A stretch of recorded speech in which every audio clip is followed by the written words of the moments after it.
అందరికీ నమస్కారం. మీరంతా సంతోషంగా ఉన్నారు అనుకుంటా. మా కుటుంబం కానీ సంతోషంగా ఉన్నాము. ఇది వచ్చేసి ఆదివారం రోజు మా వారు పూజ అంతా అయినాక మామిడాకులు తెచ్చినాడు అని చెప్తే కదా, ఇంకా సోమవారం రోజు స్వామికి అన్నీ అలంకరించేసేసి, ఇంకా ఆదివారం అన్ని పూలు అన్నీ ఎక్కువ ఉండే, ఇంకా సోమవారంకి ఏం లేవు. స్వామివారికి ఇంకా నైవేద్యం పెట్టి ద్వాదశి రోజు, ఏకాదశి రోజు స్వామికి పండ్లు అవి పెట్టింటాం కదా, ద్వాదశి రోజు మా ప్రాంతంలో వంటలు చేసి తల్లిగేసి పెడతారు స్వామివారికి. ఆ విధంగా నేనేమేం చేసినానో చూపిస్తాను. అప్పుడు ఉదయాన్నే వచ్చేసి పండు పెట్టేసి దీపారాధన చేసేసినాను. మామిడి రెబ్బలన్నీ ప్రతి ఫోటోకు గుమ్మాలకు అలంకరించుకున్నాను. మరి వచ్చేసి వంట చేస్తాను. వంకాయలన్నీ కట్ చేసుకున్నాను, నీళ్ళల్లో వేసుకున్నా, కట్ చేసుకొని ఇంకా స్టవ్ వెలిగించి కుక్కర్ పెట్టేసి దాంట్లోకి వచ్చేసేసి ఆయిల్ వేసేసి కొంచెం ఆవాలు, జీలకర్ర, కరివేపాకు, ఎండుమిర్చి వేసేసినాను. ఆ మిక్సీ జార్లో వేసింది 2 టమోటాలు, కొత్తిమీర, అల్లము, మరి చెక్క, లవంగము, ధనియాల పౌడరు వేసి బాగా మిక్సీ పట్టేసినాను. ఇంక అంతే. వెల్లుల్లి, ఆనియన్ లేకుండా ఆ రోజు వంటలు చేసి సంవత్సరంలో అట్లా ఎప్పుడన్నా కార్తీక మాసాల్లోనూ ఇట్లా ఏకాదశుల్లోనూ పర్వదినాల్లో శివరాత్రి అట్లా వస్తాయి చూడండి, అప్పుడు ఇలాంటి వంటలు చేసుకుంటాం. అయినా అదే టేస్టే వస్తుంది, టేస్ట్ అయితే మారదు. ఇంకా ధనియాల పొడి వేసేసినాను. ధనియాలు ఉన్నాయనుకో మిక్సీలో అయినా పట్టుకోవచ్చు, లేదనుకో దీంట్లో అయినా వేసుకోవచ్చు. ఎండు కారం వేస్తాను. ఈ విధంగా వేసే దీంట్లోకి వచ్చేసి ఆలుగడ్డలైనా వేసుకోవచ్చు. నేను తిన్నాను కదా, అందుకు ఏం వద్దులే అనేసి ఉత్త వంకాయ వేసేసి చేసినాను. ఇంకేం టిఫిన్ చేయకోకుండా సోమవారం రోజు ఇంకా డైరెక్ట్ ఇచ్చేసేసి దేవునికి పెట్టేసి ఇంకా మా వారికి కానీ అదే పెట్టేసి పంపించినాను. ఇంక మధ్యాహ్నం కానీ లంచ్కి అన్నీ అయ్యేదట్లా వంట చేసుకున్నాం ఆ రోజు. ఇంక ఈ విధంగా అంతా బాగా మగ్గింటుంది కదా, టమోటా, కొత్తిమీర, అల్లము అది బాగా మగ్గింటుంది కదా. ఆ తర్వాత వంకాయలు మనం కట్ చేసుకుంటాము. ఆ వంకాయలు వేసేసేసి బాగా ఈ విధంగా కలేసేసేసి 1 నిమిషం ఉన్నిచ్చినామంటే మనకు మసాలా అనేది అది కొంచెం పచ్చివాసన రాకోకుండా బాగా స్మెల్ వస్తుంది. ఈ విధంగా వంకాయకి అంతా బాగా ముక్కలకు పట్టుకుంటుంది.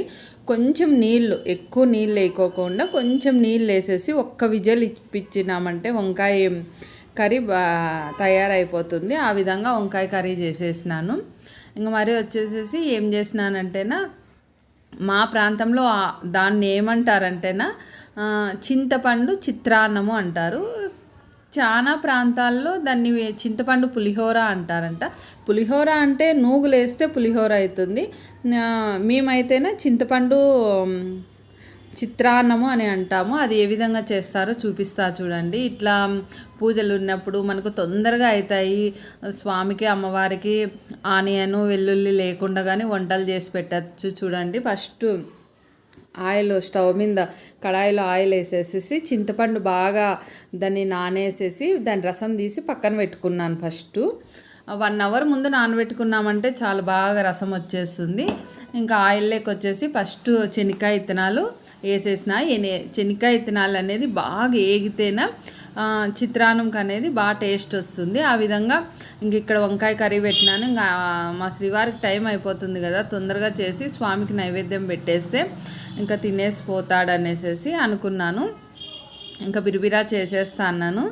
ఇంకా దానికి వంకాయకి ఇంకంతా మగ్గింది. వంకాయకి కానీ నీళ్ళు వేస్తాను. ఇంకా విజిల్ పెట్టేసినామంటే 1 విజిల్ అంటే కదా, 1 విజిల్ పెట్టేసినామంటే వంకాయలు లేతగా ఉంటే 1 విజిల్ చాలు, కొంచెం ముదురుగా ఉంటే 2 విజిల్ ఇప్పించుకున్నామంటే వంకాయలు చాలు. ఇంకా వంకాయ అయితే బాగా మగ్గేసింది. ఇంకా దీంట్లోకి కావాల్సినవన్నీ వేస్తాను. శనగిత్తనాలు బాగా వేగినాయి. శనగపప్పు, ఉద్దిపప్పు బాగా దండిగా వేసుకోవాలి. బాగా దండిగా వేసుకుంటేనే బాగా టేస్టీగా ఉండేది. చిత్రాన్నాలని, పులిహోరలని ఎక్కువ శాతం వేసుకుంటేనే బాగా టేస్టీగా ఉండేది. మళ్ళీ జీలకర్ర, ఆవాలు కొంచెం అవన్నీ వేగిన తర్వాత జీలకర్ర, ఆవాలు వేసేసి బాగా వేగిన తర్వాత పచ్చిమిర్చి, ఎండుమిర్చి, కారం అనేది కొంచెం పచ్చిమిర్చి అనేది కొంచెం ఎక్కువ శాతం వేసుకోవాలి. బాగా నూనెలోను చింతపండులోను బాగా మగ్గుతుంది కదా, అట్లా బాగా టేస్టీగా ఉంటుంది. అసలు ఈ చిత్రాన్నం అయితేనే ఎంత టేస్టీగా ఉంటుంది. అప్పుడు నాకు తెలియనప్పుడు వచ్చి ఈ చిత్రాన్నం చేయలేదు నేను. నాకు తెలిసిన తర్వాత ఒక్కసారి మీరు చేసుకొని తిని చూడండి, ఎంతో టేస్టీగా ఉంటుంది. మరి మా ఇంటికి వేరే వాళ్ళు వచ్చినారు, వాళ్ళకి కానీ పెట్టినాను. ఎంత బాగుందో చిత్రాన్నం అన్నాను. వాళ్ళు వచ్చిండేది వీడియో తీసినాను, రేపు వీడియోలో కొంచెం చూపిస్తాలేండి. ఇంకా దాంట్లో కొంచెం కరివేపాకు, కారం అనేది ఇంకా పచ్చిమిర్చి, ఎండుమిర్చి వేసినాము. ఇంకా బాగా కారం కొంచెం ఎక్కువ వేసుకోండి. చింతపండు అనేది కొంచెం పులుపు ఎక్కువ పడుతుంది కదా, కాబట్టి పచ్చిమిర్చి అనేది ఎక్కువ వేసుకోవాలి. దాంట్లో కొంచెం పసుపు, ఉప్పు, ఇంకా బాగా అవంతా వేగిన తర్వాత ఇంకా ఉప్పు మనకి ఎంత కావాలో ఎవరు టేస్ట్ని బట్టి, కొంతమంది ఉప్పు తక్కువ తింటారు, కొంతమంది ఉప్పు ఎక్కువ తింటారు. కాస్త ఈ చింతపండు రసం వేసింటాం కదా, కొంచెం బెల్లం వేసుకోండి, భలే టేస్ట్ వస్తుంది. నేను వేసుకున్నాను, మీకు వద్దనుకునే వాళ్ళు వేసుకోవద్దండి, చాలా బాగా టేస్టీగా ఉంది. ఈ రసంలో బాగా అసలు నూనె బాగా తేలేదాక పచ్చిమిర్చి బాగా పైకి తేలుతుంది, మనం వేసిండే గింజలతో పాటు పైకి తేలుతుంది. అంతవరకు పోపు బాగా వేయించిచ్చినామంటే చింతపండు రసంలో అసలు ఎంత బాగుందంటే అంత బాగుంది. ఇంకా దీంట్లోకి ఒకవేళ నువ్వుల పొడి వేసుకున్నామంటే పులిహోర అయిపోతుంది. ఇదే విధంగా పులిహోర ఎప్పుడైనా మీకు చూపిస్తాలేండి. ఇంకా అన్నీ వేసేసినాను. నా గోరింట్లాకి మీకు చూపించే లోపలే గోరింట్లాకే కరిగిపోతుంది, కానీ మేము చూపిద్దాం వీడియోలో అనుకుంటాను. కానీ మీరంతా పెట్టుకున్నారా గోరింట్లాకు ఆషాఢ మాసంలో? మేము కానీ పెట్టుకున్నాము. ప్రతి ఒక్కరూ పెట్టుకోండి ఆషాఢ మాసంలో, గోరింట్లాకు మంచిది. ఎప్పుడన్నా మాట్లాడుకున్నాంలేండి గోరింట్లాకు గురించి, మళ్ళీ సంవత్సరమైనా గోరింట్లాకు గురించి ఎందుకు పెట్టుకోవాలనేది కానీ మనం మాట్లాడుకున్నాము. గౌరీదేవికి చాలా ఇష్టము, అమ్మవారికి ప్రసాదించి మనం పెట్టుకుంటే మంచిది. ఈ విధంగా అంతా బాగా ఇంకా స్టవ్ పైన వచ్చేసేసి చింతపండు బాగా అది ఉడుకుతుంది. ఇంకా అది ఉడికే లోపల గొచ్చుడు బెల్లం అంతా కాసింత వేసినామంటే బాగా టేస్ట్ వస్తుంది. ఇంక అంతే, ఇది బాగా ఇంకా నూనె అంతా బాగా తేలేదాక బాగా ఉడికించుకునేది. ఆల్రెడీ అంతా తేలేస్తుంది. ఒక 5 నిమిషాలు చేసేసినామంటే బాగా తేలేస్తుంది చూడండి. ఇంకా నైట్ చేసి పెట్టుకొని ఉదయాన్నే రైస్ చేసుకొని స్కూల్ అవే వాళ్ళు, డ్యూటీలు అవే వాళ్ళు చేసి పెట్టుకుంటేనే ఇంకా టేస్ట్ వస్తుంది. దాంట్లో పచ్చిమిర్చి, ఎండుమిర్చి, పోపు దినుసులు అన్నీ చింతపండు రసంలో నానింటాయి కదా. ఈ చిత్రాన్నం భలే టేస్ట్ వస్తుంది చూడండి. ఒక్కసారి చేసుకొని తిని చూడండి ఈ విధంగా. ఈ విధంగా అది అంతా అయిపోయింది. ఇంకా దాన్ని పక్కన పెట్టేసేసేసి ఇంకా మరీ వచ్చేసేసి స్వీట్ చేయాలి కదా దేవునికి, ఇంకా ఏదో ఒకటి స్వీట్ చేయాల. ఆ స్వీట్ ఏం స్వీట్ చేసినానంటే గోధుమ రవ్వ, దొడ్డు రవ్వ అని అంటారు చూడండి. కొన్ని ప్రాంతాల్లో గోధుమ రవ్వ అంటారు, కొన్ని ప్రాంతాల్లో దొడ్డు రవ్వ అంటారు. ఇంకా చిత్రాన్నం అయిపోతానే ఇంకా దాన్ని అంతా కలిపేసినాను. రైస్ ఇంకా అది కలిపేసి చూపిలేదులేండి. అది వచ్చేసి దొడ్డు రవ్వ అంటారే, అది స్టవ్ వెలిగించేసి నెయ్యి వేసేసేసి బాగా రవ్వ వచ్చి బాగా స్మెల్ వచ్చేది. అట్లా అంటే గోధుమదే దబ్బ చేసింటారు, దాన్ని దొడ్డు రవ్వ అంటారు, గోధుమ రవ్వ అంటారు. లేదనుకో బెన్సీ రవ్వ అయినా కానీ తీసుకోండి. బాగా నెయ్యి వేసి బాగా వేయించేయాల. వేయించిన తర్వాత దాంట్లోనే కొంచెం చక్కెర, కొంచెం బెల్లము మనకు తగ్గట్టు దాంట్లోకి ఎంత కావాలో అంత వేసుకున్నామంటే, దాంట్లోకి వచ్చేసి మనకు డ్రై ఫ్రూట్స్ ఏమున్నాయంటే అవి వేసుకోండి. నేను వచ్చేసేసి గోడంబిను, కిస్మిస్ ఉండే, మళ్ళీ వచ్చేసి గుమ్మడి ఇత్తనాలు ఉండే, ఆ 3 వేసి నెయ్యిలో వేయించిన తర్వాత రవ్వ వేసేసినాను. ఇంకా ఆ పక్క నీళ్ళు పెట్టిన. 1 గ్లాసు రవ్వ అయితేనా 5 గ్లాసులు నీళ్లు పోసుకోవాలి. అది దొడ్డు రవ్వ అనేది కొంచెం ఉడకడానికి కొంచెం టైం ఎక్కువ పడుతుంది. 5 గ్లాసులు నీళ్లు పెట్టుకొని బాగా మరిగిన తర్వాత దీంట్లోకి వేసేసేసి బాగా మరిగిచ్చేదే. ఇప్పుడు చక్కెర బెల్లము బాగా జిగుటు వస్తుంది చూడండి, పాకులాగా వస్తుంది.